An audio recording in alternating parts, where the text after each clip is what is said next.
ការលាងសម្អាតម៉ាស៊ីនត្រជាក់ចន្លោះ4 ទៅ 6 ខែវាពិតជាមានសារៈសំខាន់ណាស់បងប្អូនថ្ងៃនេះខ្ញុំលើកបញ្ហា3ធំៗដែលកើតពីការប្រើម៉ាស៊ីនត្រជាក់របស់បងប្អូនលើសពីពេលកំណត់ឬមួយក៏ម៉ាស៊ីនត្រជាក់បងប្អូនមានដីច្រើនទី1គឺពាក់ព័ន្ធជាមួយម៉ាស៊ីនត្រជាក់បងប្អូនប្រើប្រចាំថ្ងៃតែម្ដងនៅពេលដែលបងប្អូនប្រើម៉ាស៊ីនត្រជាក់ប្រចាំថ្ងៃដែលមានទលីឬក៏ដីខ្លាំងខ្យល់ដែលចេញមកមានធំក្លិនតែម្ដងមានធំក្លិនផ្អួរក្លិនរាងខ្មោះហើយក៏ក្លិនមិនល្អតែម្ដងហើយម៉ាស៊ីននៅទីសោតពេលខ្លះបងប្អូនបើកមកយូរបានត្រជាក់ហើយក៏ពេលខ្លះត្រជាក់មួយផ្លែតបាត់ទៅវិញហើយក៏ពេលខ្លះទៀតអត់ត្រជាក់ទេចេញមកតែខ្យល់ដូចកង្ហាល់អញ្ចឹងទី2គឺពាក់ព័ន្ធនឹងសុខភាពរបស់បងប្អូនពេលដែលបងប្អូនប្រើម៉ាស៊ីនដែលមានដីឬទលីច្រើនបងប្អូននៅខាងក្នុងបន្ទប់តែងតែមានអារម្មណ៍ថាឈួលចង់ផ្ដាសាយហើយក៏តឹងច្រមុះហើយពេលខ្លះគ្រាន់តែចូលទៅបើកទ្វារចូលទៅនឹងกระดาษឆាច់តែម្ដងនិយាយជារួមទៅមានអារម្មណ៍ថានៅក្នុងបន្ទប់បងប្អូនអត់មានផាសុកភាពទេទី3គឺពាក់ព័ន្ធជាមួយនឹងការប្រើប្រាស់ភ្លើងសម្រាប់បងប្អូនដែលប្រើម៉ាស៊ីនត្រជាក់ដែលមានដីច្រើនឬក៏ដីខ្លាំងហ្នឹងបើពាក់ព័ន្ធជាមួយភ្លើងអាចប្រើច្រើន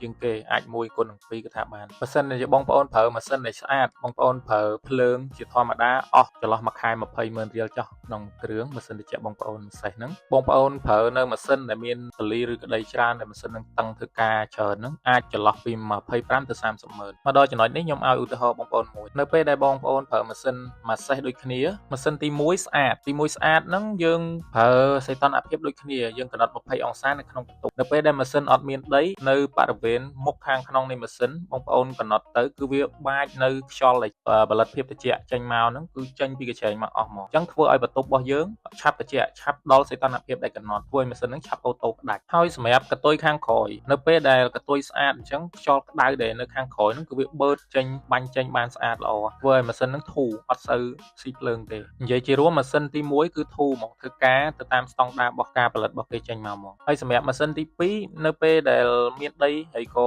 ទលីខ្លាំងហ្នឹងបងប្អូនកំណត់សីតុណ្ហភាព20ដូចគ្នាក្នុងបន្ទប់ឲ្យខ្យល់ចេញប៉ុន្តែវាដើរយូរជាងរយៈពេលយូរជាងមូលហេតុដោយសារតែនៅពេលដែលសារធាតុត្រជាក់ផលិតមកលើកញ្ច្រែងហ្នឹងកង្ហាល់ដែលបឺតសារធាតុត្រជាក់ចេញមកហ្នឹងបឺតមកអត់សូវអស់ទេហើយខ្យល់បាញ់ចេញអត់សូវបានសាចល្អបានឆ្ងាយល្អទេមូលហេតុនេះធ្វើឲ្យនៅក្នុងបន្ទប់របស់បងប្អូនហ្នឹងអត់សូវបានត្រជាក់ទេវាប្រើពេលយូរដើម្បីឲ្យគ្រប់នៅ20 អង្សាដែលបងប្អូនបានកំណត់អញ្ចឹងវាត្រូវធ្វើការតឹងហើ